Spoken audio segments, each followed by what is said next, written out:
मार्च 2014 Kuala Lumpur अंतर्राष्ट्रीय हवाई अड्डा, Malaysia airlines flight MH370 Boeing 777, 229 यात्री, 14 राष्ट्रीयताएं। बीजिंग के लिए एक नियमित रात्रि उड़ान, रात 12:48 बजे स्थानीय समय।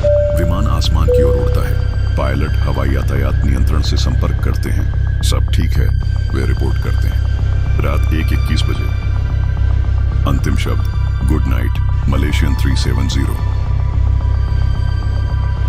और फिर सन्नाटा। उड़ान के बीच में ही विमान रडार से गायब हो जाता है।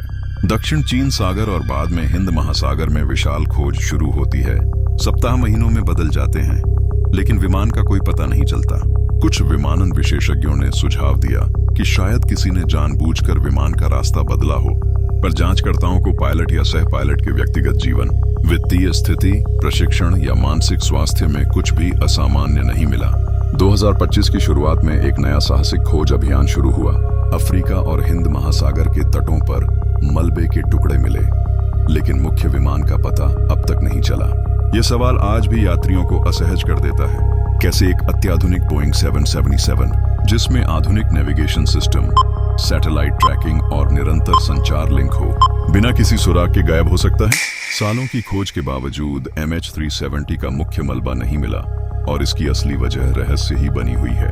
तकनीकी खराबी से लेकर पायलट की संलिप्तता, यहाँ तक कि अपहरण की संभावना, असंख्य सिद्धांत आए, पर कोई भी साबित नहीं हुआ। MH370 के परिवारों के लिए जीवन जवाबों की प्रतीक्षा में थम गया है। न मलबा, न सबूत, न कोई समापन। वे अस्पष्ट क्षति की स्थिति में जी रहे हैं, आशा और निराशा के बीच झूलते हुए।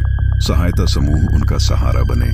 उन्होंने जवाब खोजने की लड़ाई लड़ी, यादों को थामे रखा और अपने प्रियजनों के सम्मान में रस्में बनाई। लेकिन विरोधाभासी जानकारी, धीमी प्रतिक्रियाएं और यह रहस्य उन्हें शोक में ही बांधता रहा, आगे बढ़ने नहीं देता। और अब भी वह सवाल उन्हें सताता है, आखिर MH370 के साथ हुआ क्या?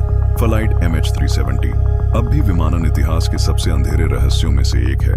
एक विमान जिसने उड़ान भरी लेकिन कभी उतरा ही नहीं।